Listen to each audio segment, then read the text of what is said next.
प्रधानमन्त्रीलाई तपाईले हिल्लर बन्दै हो भन्ने यो मेरो प्रश्न होइन।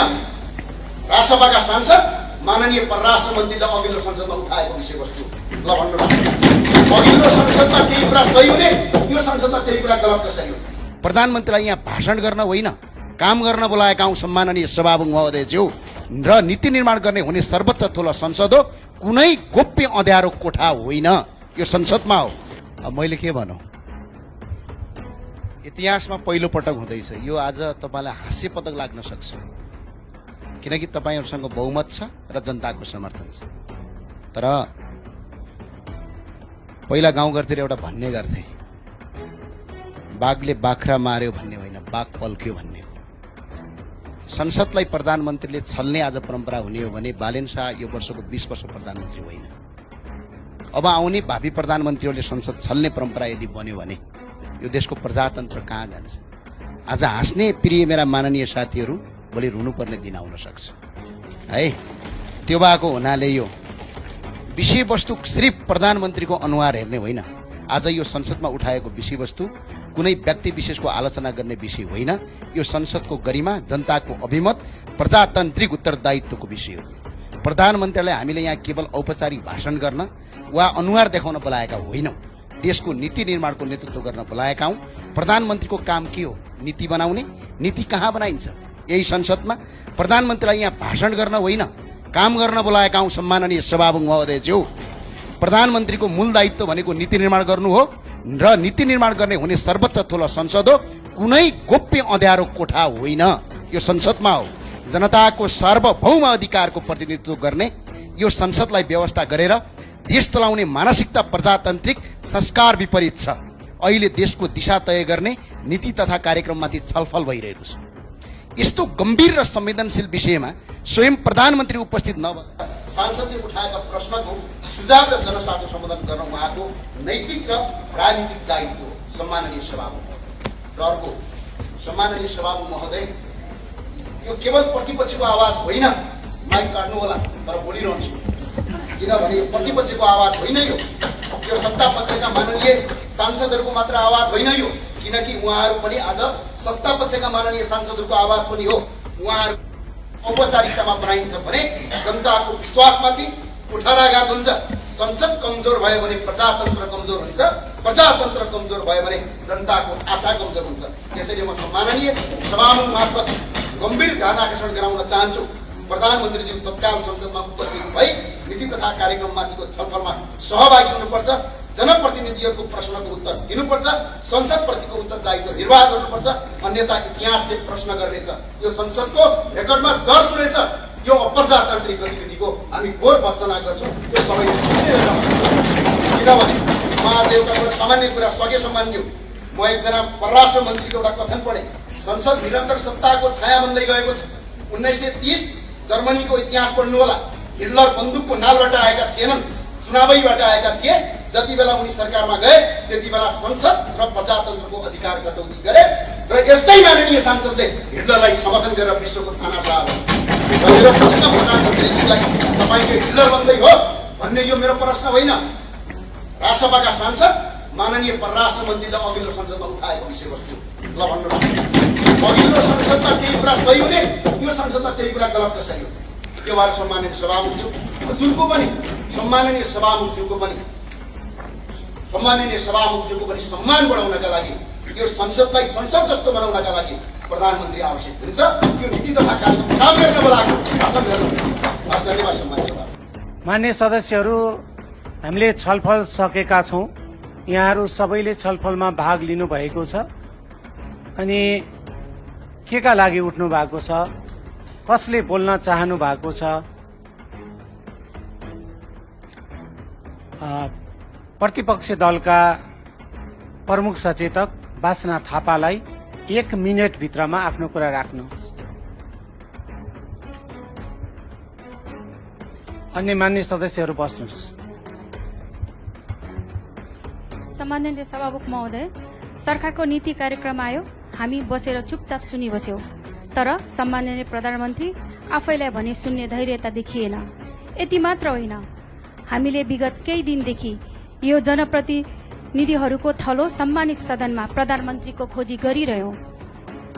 नीति कार्यक्रममा छलफल सकियो, धैर्यतापूर्वक हामीले सुन्यौं, जिम्मेवारी प्रतिपक्षको भूमिका निर्वाह गरेका छौं। तर सम्माननीय सभामुख महोदय, नीति कार्यक्रमको छलफलमा उठेका प्रश्नको जवाफ दिने बेला खोइ हाम्रो प्रधानमन्त्री? उहाँलाई यो सदनले देख्न नपाउने हो? उहाँलाई यो गरिमामय सदनले सुन्न नपाउने हो? यो त गरिमामय सदनको अपमान भएन र सभामुख महोदय? स्वयं सभामुख महोदयकै अपमान होइन र? यसले सभामुख महोदय, हामी रुलिङ चाहन्छौ कि प्रधानमन्त्रीलाई सदनमा बोलाइयोस्। उहाँले उठेका प्रश्नको जवाफ दिनु नै पर्छ, नो इफ नो बट। त्यसैले सम्माननीय प्रधानमन्त्रीज्यूको उपस्थिति नहुँदासम्म सदनको बाँकी काम कारबाहीमा हाम्रो यसरी नै अवरोध रहिरहनेछ। सम्माननीय सभामुख महोदय, धन्यवाद। मान्य सदस्य ऐन महर, 1 मिनटमा आफ्नो कुरा राख्नु। सभामुख महोदय, हामीले दिनभर असाध्यै सदनको सर्वोच्चतालाई ख्याल गर्दै नेपालको संविधान र लोकतन्त्रमाथि इमान्दार बन्दै त्यसको सर्वोच्चतालाई हेक्का राख्दै हामीले दिनभर छलफल प्रक्रियामा भाग लियौँ। सदनमा हामी अनुशासित र इमान्दार भएर सभामुखज्यूको आदेशलाई हामीले पालना गरिरह्यौँ। तर सरकारका मन्त्रीहरू, सम्मान्य प्रधानमन्त्री बेला बेलामा आउने जाने र खासै नीति तथा कार्यक्रमको बहसमाथि चासो चिन्ता देखिएन।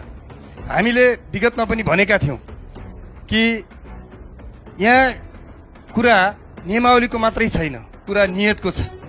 यो संसदलाई छल्ने, बोलाएको संसदलाई स्थगित गरेर अध्यादेश ल्याउने र संसदमा कसरी हुन्छ संसदलाई छल्ने, संसदको हुर्मत लिने, अपमान गर्ने, उपेक्षा गर्ने निरन्तर प्रयास सत्तापक्षबाट भइरह्यो।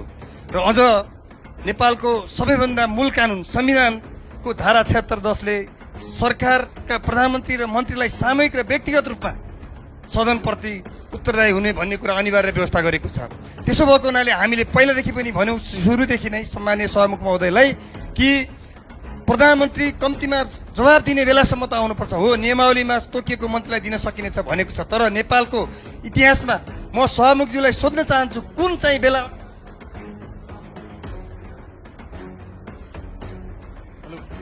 मान्य सदस्य युवराज दुलाल, 1 मिनटभित्र आफ्नो कुरा राख्नुहोस्। सम्माननीय सभामुख महोदय, हामीले हिजो पनि सभामुख मार्फत सरकारलाई सूचित गरिसकेका छौँ। सम्मानित सभामा सम्माननीय प्रधानमन्त्रीको उपस्थिति हाम्रो मात्रै होइन, विश्वभरि रहेका नेपालीहरूको मागको प्रतिनिधित्व हो भन्ने कुरा हामीले जाहेर नै गरिसकेका छौँ। र हामी के चाहन्छौँ भने संवैधानिक सर्वोच्चता कायम होस्, हाम्रो संविधानको सम्मान होस्, यो गरिमामय संसदको ओज र हामी जनप्रतिनिधिहरूको बोल्न पाउने अधिकारलाई सुनिश्चित गर्न हामीले हिजैबाट यसमा आफ्ना रिजर्भेसनहरू भए पनि आजको बैठक सौहार्दपूर्ण ढङ्गले सञ्चालन गर्ने जुन वातावरण सिर्जना गर्यौँ, तर सरकारले सांसदहरूप्रति खास गरिकन प्रतिपक्षहरूमाथि जित र हातको एउटा इगो साधेको जस्तो, प्रतिशोध साधेको जस्तो अनुभूति हामीलाई भइराखेको छ। यो सम्मानित सदस्य जुन नेपाली नागरिकले प्रधानमन्त्रीलाई निर्वाचित गराएर पठाउनु भएको छ, हामीलाई पनि त्यसै गरी निर्वाचित गराएर पठाएको सम्माननीय सभामुख महोदय, 275 जना सांसदको बराबरी संवैधानिक अधिकार छ।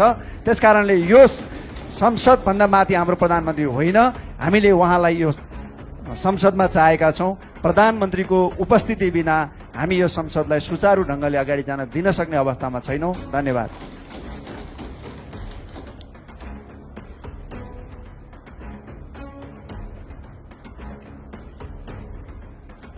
मान्य सदस्य आर्यन राई, 1 मिनटभित्र आफ्नो कुरा राख्नुहोस्।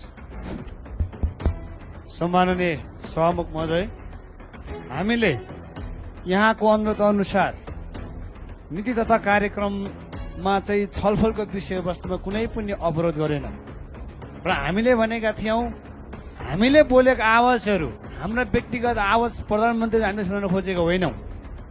हामीले 3 करोड नेपालीका सम्पूर्ण आम नागरिकहरूको यहाँ आवाज र चाहिँ प्रश्न र जिज्ञासा राख्न चाहेका हौँ र हामीले सम्मानित सदनमा हामीले योभन्दा अगाडि पनि हाम्रो अभिव्यक्ति मार्फत भनिसकेका छौँ कि कम्तीमा 10 मिनट भए पनि आएर सम्माननीय प्रधानमन्त्रीज्यूले यत्र हामी प्रतिपक्ष मात्र होइन, अहिले हामीले चाहिँ भर्खरै पनि देख्यौँ योभन्दा अगाडि चाहिँ आफ्नो चाहिँ यस रोस्टममा कुरा राख्ने क्रममा सत्ता पक्षको चाहिँ सांसद अथवा महाननीयहरूको पनि त आफ्नो चाहिँ जिज्ञासाहरू रहेछन्, उहाँले त राख्नुभयो।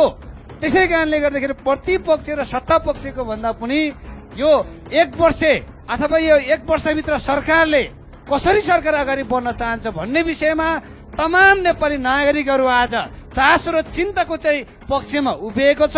त्यसै कारणले गर्दाखेरि म यस सम्मानित सदनबाट भन्न चाहन्छु